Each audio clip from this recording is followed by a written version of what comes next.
ассалому алайкум дӯстон, хуш омадем ба шабакаи мо. Дар навори имрӯза оиди тозатарин ва беҳтарин хабарҳо аз ҷаҳони ММА гап мезанем. имрӯз маросими вазнкашӣ ва муҳорибаи рӯбарӯи иштирокчиёни турнири UFC Vegas 30 баргузор гардид, ки дар муҳорибаи асосии турнир ду тобови ҷангвари UFC дар вазни ним сабук Эдсон Барбоза ва Гига Чикадзе меҷанганд. ҳамчунин дар ин турнир муҳорибаи финалистои The Ultimate Fighter баргузор мегардад. турнир имшаб аз соати 2:00 ба вақти Москва ва 4:00 ба вақти Душанбе оғоз мегардад. аз ҷангҳои асосии турнир боша аз соати 5:00 ба вақти Москва ва 7:00 ба вақти Душанбе. ссилкаи бепули пахши мустақими ин турнирро дар телеграм-канали Паҳлавон пайдо карда метонед.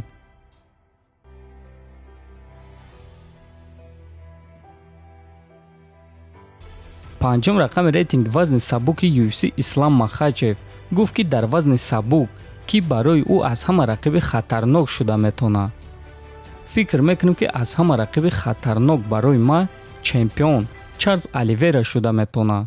ӯ гӯштинги хуб дорад ва агар ки ӯро ба замин афтонӣ, пас ӯро дар замин идора кардан кори осон нест.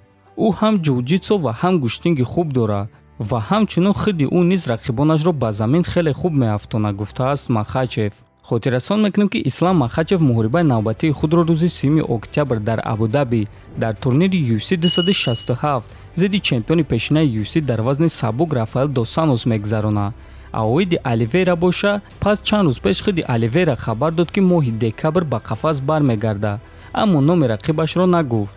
асос рақиби навбатии Чарлз Оливера бояд, ки якум рақами рейтинги вазни сабук Дастин Порье шавад, аммо Дастин муҳорибаи пулӣ зидди Макгрегор ё ин ки Нед Диаз мехоҳад ва аз ҳамин сабаб ҳозир овозаҳо пайдо шуда истоданд, ки рақиби навбатии Оливера Бенил Дариуш шуда метавонад.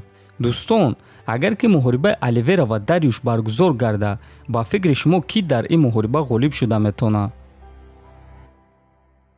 чемпиони UFC дар вазни ним сабук Александр Волкановский фикрҳои худро оиди муҳорибааш зидди Брайан Ортега баён кард.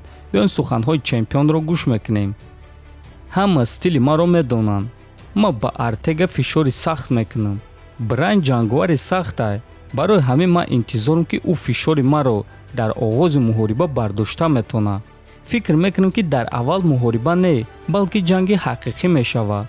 аммо ман барои ӯ рақиби хеле бақувватам. ман ӯро хаста карда дар сеюм раунд фавран шикаст медиҳам, гуфтааст Волкановский. хотиррасон мекунем, ки муҳорибаи унвонӣ дар вазни ним сабук байни чемпион Александр Волкановский ва довталаб Брайан Ортега рӯзи 26 сентябр дар турнири UFC 266 баргузор мегардад. дӯстон, ин буд хабарҳои имрӯза. ҳатман фикр ақидоатонро нависен, дар канал обуна шавен. то боздид хонаободу сарбаланд бошед.